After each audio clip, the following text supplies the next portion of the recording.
નગરમાં ભાજપના ઉમેદવાર પૂનમ માડમ માટે રાહતના આ સમાચાર છે। ધ્રોલ પંથકના ક્ષત્રિયો સાથે પૂનમ માડમની બેઠક થઈ। બેઠકમાં 10 ગામના સરપંચ પણ ઉપસ્થિત રહ્યા।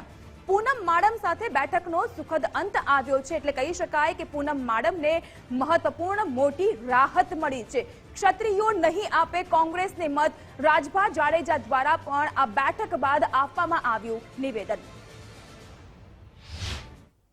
ત્યારે અહીંયા જે વાત નક્કી થઈ એ હતી કે સ્વાભાવિક રીતે ભારતીય જનતા પાર્ટીથી અત્યારે એમની નારાજગી છે, પણ જે રીતે મોદી સાહેબના નેતૃત્વમાં આખી મજબૂતીથી રાષ્ટ્રવાદની ભાવનાથી ભારતીય જનતા પાર્ટી એક મજબૂત રાષ્ટ્રના નિર્માણ તરફ આગળ વધી રહી છે, ત્યારે 7 તારીખ પછી એમને આ કોઈ રોષ નથી, એમનો કોઈ વિરોધ એવો કોઈ નથી કે એમને એ પોતે ક્યાંક ભારતીય જનતા પાર્ટીની વિચારધારાથી જોડાયેલા છે।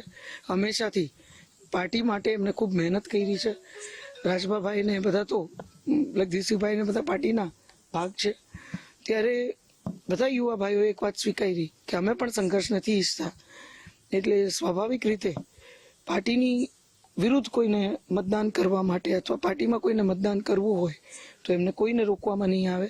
આખી મતદાનની પ્રક્રિયા શાંતિપૂર્વક ધ્રોલ તાલુકામાં આગળ વધે એ પ્રકારની વ્યવસ્થા આ તમામ આગેવાનો, યુવા ભાઈઓ, વડીલો ક્યાંક આવતા દિવસોમાં બધાને સમજાવી અને સુનિશ્ચિત કરવાના પ્રયત્ન કરશે, એવી એક આખી અહીંયા ચર્ચા થઈ છે। આપણને જે કઈ વાંધો છે ભારતીય જનતા પાર્ટી સાથેનો જે કઈ વાંધો છે, ભારતીય જનતા પાર્ટીએ ક્યાંક ને ક્યાંક આપણી જે માંગ હતી એ નથી સ્વીકારી, તો આને લઈને જે કઈ પ્રશ્ન છે તો એ જે પ્રશ્ન છે એ ત્યાં લોકલ રાજકોટ રૂપાલા સાહેબનો પ્રશ્ન છે।